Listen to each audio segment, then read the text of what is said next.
আমাদের শারীরিক সুস্থতার কথা উঠলেই সবার আগে হার্ট বা কিডনির কথা মাথায় আসে। কিন্তু আপনি কি জানেন, আমাদের প্রতিদিনের মেজাজ, মানসিক চাপ, এমনকি রোগ প্রতিরোধ ক্ষমতার আসল চাবিকাঠি লুকিয়ে আছে আপনার পেটে।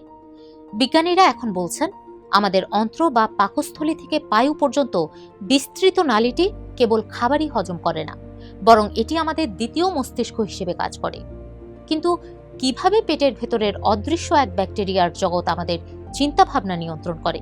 সপ্তাহে 30 ধরনের উদ্ভিদজাত খাবার খেলে সত্যিই কি পেটের স্বাস্থ্য জাদুকরীভাবে বদলে যায়?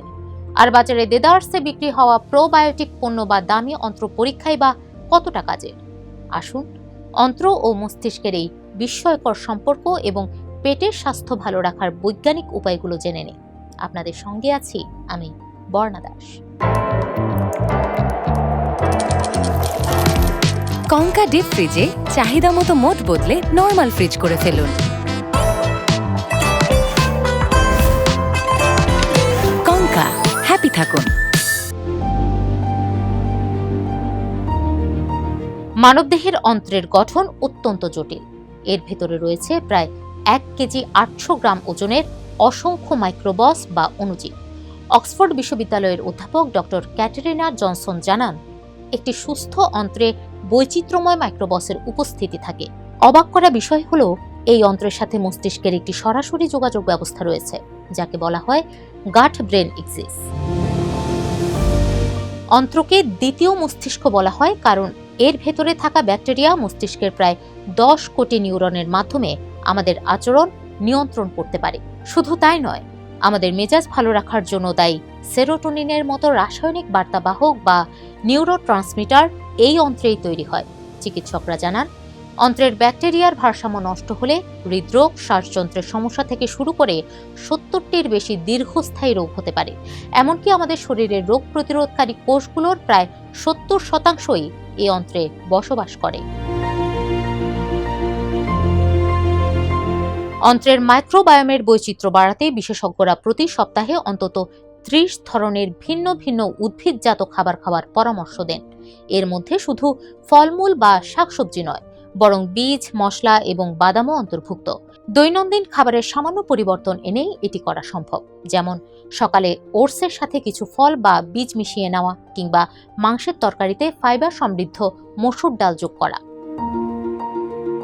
ফাইবার বা আঁশ জাতীয় খাবার হজমে সহায়তা করে এবং কোষ্ঠকাঠিন্য রোধ করে। এক্ষেত্রে সাদা রুটির বদলে হোল গ্রেন বা লাল আটার রুটি এবং ব্রাউন রাইস বেছে নেওয়া ভালো। পাশাপাশি কলা, পেঁয়াজ, রসুন, বাঁধাকপি ও ওটসের মতো খাবার অন্ত্রে উপকারী ব্যাকটেরিয়া বাড়াতে সাহায্য করে। প্রাথমিক জীবনের 20 থেকে 30 বছর বয়সে সঠিক খাদ্যাভ্যাস গড়ে তুললে তা পরবর্তী জীবনে শারীরিক ও মানসিক সুস্থতা নিশ্চিত করে। এছাড়া রাতে খাওয়ার পর সকালে নাস্তা করার মাঝে অন্তত 12 ঘন্টা বিরতি রাখলেও অন্ত্রের ব্যাকটেরিয়া উপকৃত হয়। অতিরিক্ত প্রক্রিয়াজাত খাবার, অ্যালকোহল এবং তামাক অন্ত্রের জন্য মারাত্মক ক্ষতিকর।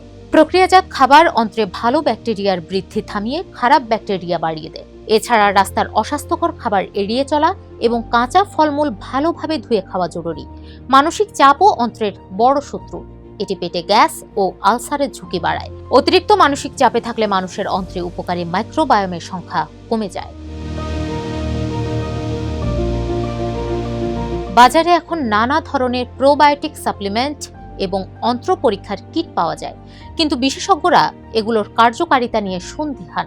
তারা বলেন, প্রোবায়োটিক নির্দিষ্ট রোগের জন্য নির্দিষ্ট মেয়াদে চিকিৎসকের পরামর্শে খেলে কাজ হতে পারে, কিন্তু ঢালাওভাবে বাজারে বিক্রি হওয়া পণ্যগুলো যে সবার অন্ত্রের উন্নতি ঘটাবে তার কোনো বৈজ্ঞানিক প্রমাণ নেই। বরং কোম্পানিগুলো মল পরীক্ষার মাধ্যমে যে বিশাল সুবিধার কথা প্রচার করে, বাস্তবে তার কোনো ভিত্তি নেই। তাই এসব পণ্যের পেছনে অকারণে টাকা নষ্ট না করে পেটের যে কোনো সমস্যায় সরাসরি চিকিৎসকের শরণাপন্ন হওয়াই সবচেয়ে বুদ্ধিমানের কাজ।